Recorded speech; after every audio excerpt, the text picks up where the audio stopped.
Hello viewers, നമുക്കിന്ന് മാമ്പഴ പുളിശ്ശേരി എങ്ങനെയാണ് ഉണ്ടാക്കുന്നത് നോക്കാം. ഇപ്പോൾ ധാരാളം മാങ്ങ കിട്ടുന്ന സമയമാണല്ലോ, അപ്പോൾ നമുക്ക് നല്ല പഴുത്ത മാങ്ങ കിട്ടുകയാണെങ്കിൽ നമുക്ക് മാമ്പഴ പുളിശ്ശേരി ഉണ്ടാക്കാം. അതിനു മുമ്പേ നിങ്ങൾക്ക് എൻ്റെ വീഡിയോ ഇഷ്ടപ്പെടുകയാണെങ്കിൽ ലൈക്ക് ചെയ്യാനും ഷെയർ ചെയ്യാനും സബ്സ്ക്രൈബ് ചെയ്യാത്തവർ സബ്സ്ക്രൈബ് ചെയ്യാനും കമൻറ്റ് ചെയ്യാനും മറക്കരുത്. ഇനി നമുക്കത് എങ്ങനെയാണ് ഉണ്ടാക്കാൻ തുടങ്ങാം. അതിന് വേണ്ട ഇൻഗ്രീഡിയൻസ് എന്തെല്ലാമാണെന്ന് വെച്ചാൽ, ഞാനൊരു 4 നല്ലപോലെ പഴുത്ത മാങ്ങ എടുത്തിട്ടുണ്ട്.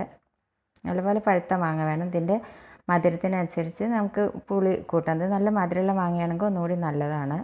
പിന്നെ അതിലേക്ക് വേണ്ടത് ഒരു 3/4 ഗ്ലാസ് തൈര് എടുത്തിട്ടുണ്ട്. നല്ല തൈര്. അത് അധികം പുളിയുള്ള മാങ്ങയുടെ പുളി അനുസരിച്ച് നമ്മൾ തൈര് കൂട്ടണം. പുളി നോക്കിയിട്ട് വേണം നമ്മൾ തൈര് ഒഴിച്ച് കൊടുക്കാൻ.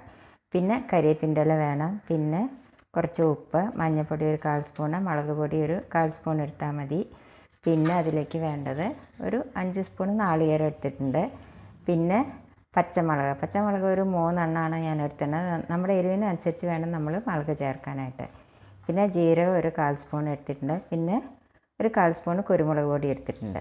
പിന്നെ വറുത്തിടാനായിട്ട് കടുക് 1 സ്പൂണ്, പിന്നെ ഉലുവ ഒരു 1/4 സ്പൂണ്, വറ്റൽമുളക്. ഇത്ര സാധനമാണ് വേണ്ടത്. ഇനി നമുക്കത് എങ്ങനെയാണ് ഉണ്ടാക്കുന്നത് നോക്കാം. ആദ്യം നമുക്ക് ഈ മാങ്ങയൊന്ന് തൊലി ചേന്തിയിട്ട് നമുക്കെടുക്കാം. വേണ്ടല്ലേ, ഇതേമാതിരി നമ്മളിതിൻ്റെ തൊലി ചീന്തി എടുക്കണം.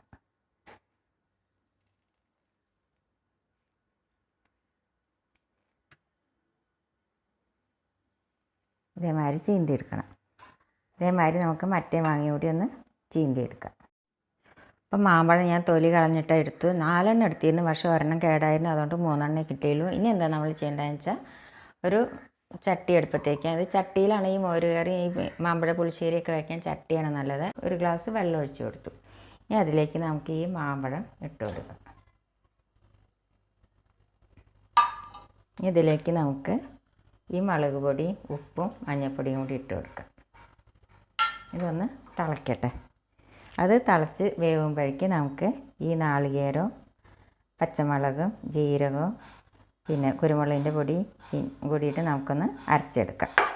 അപ്പം നമ്മുടെ മാങ്ങ നല്ലപോലെ വെന്ത് കഴിഞ്ഞ് കണ്ടില്ലേ, നല്ലപോലെ വെന്ത് കഴിഞ്ഞ് ഇനി എന്താ നമ്മൾ ചെയ്യേണ്ടതെന്ന് വെച്ചാൽ, നമ്മൾ ഈ നാളികേരവും ജീരകവും കുരുമുളകും കൂടി നല്ലപോലെ അരച്ചെടുത്താണ് അത് ഇതിലേക്ക് ഒഴിച്ചു കൊടുക്കുക.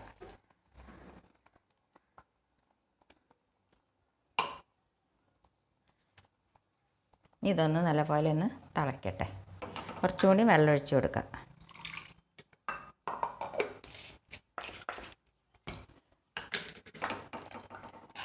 ഇത് നല്ലപോലെ ഒന്ന് തിളയ്ക്കട്ടെ.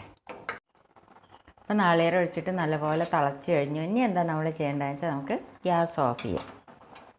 ഗ്യാസ് ഓഫ് ചെയ്തിട്ട് വേണം നമുക്കിതിൽ തൈര് ഒഴിച്ച് കൊടുക്കാം. ഈ തൈര് നമുക്ക് ഒഴിച്ച് കൊടുക്കാം. ഇനി ഇതിലേക്ക് നമുക്ക് 2 കരിവേപ്പിൻ്റെ ഇല ഇട്ട് കൊടുക്കാം. ഇനി നമുക്കിതിലേക്ക് കടുക് വറുത്തിടണം. അതിനായിട്ട് ഞാനൊരു ചീഞ്ചട്ടി അടുപ്പത്തേക്ക് ഇട്ടു. ചീഞ്ചട്ടി അടുപ്പത്തേച്ച് അതിലേക്ക് നമുക്ക് കുറച്ച് വെളിച്ചെണ്ണ ഒഴിച്ച് കൊടുക്കാം.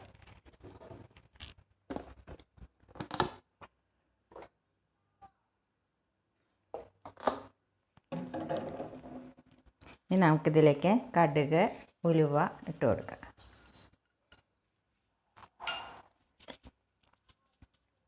കടുക് പൊട്ടിക്കഴിഞ്ഞ് അതിലേക്ക് നമുക്ക് ഈ വറ്റൽമുളക് ഇട്ട് കൊടുക്കാം. കരിവേപ്പിൻ്റെ ഇല ഇട്ട് കൊടുക്കാം.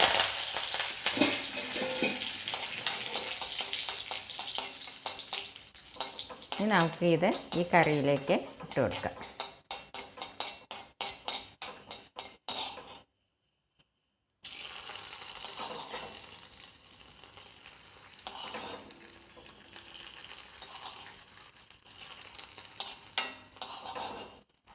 ഇത് നന്നായിട്ടൊന്ന് മിക്സ് ചെയ്ത് കൊടുക്കാം. നമുക്കിനി ഇതിൽ ഉപ്പുണ്ടോയെന്ന് നോക്കി നോക്കാം. ഉപ്പൊക്കെ ശരിയാണ്. ഇപ്പം നമ്മുടെ മാമ്പഴ പുളിശ്ശേരി റെഡിയായി. ഇത് നമുക്ക് ചോറിൻ്റെ കൂടെയെല്ലാം കഴിക്കാൻ നല്ല ടേസ്റ്റാണ്. ഇനി കുറച്ച് മധുരം ഇഷ്ടമുള്ളവർക്കാണെങ്കിൽ ചെറിയൊരു കഷ്ണം ശർക്കര ഇതിൽ ഇട്ട് കൊടുക്കാവുന്നതാണ്. ഇതെല്ലാവരും ട്രൈ ചെയ്ത് നോക്കുമല്ലോ. Thank you.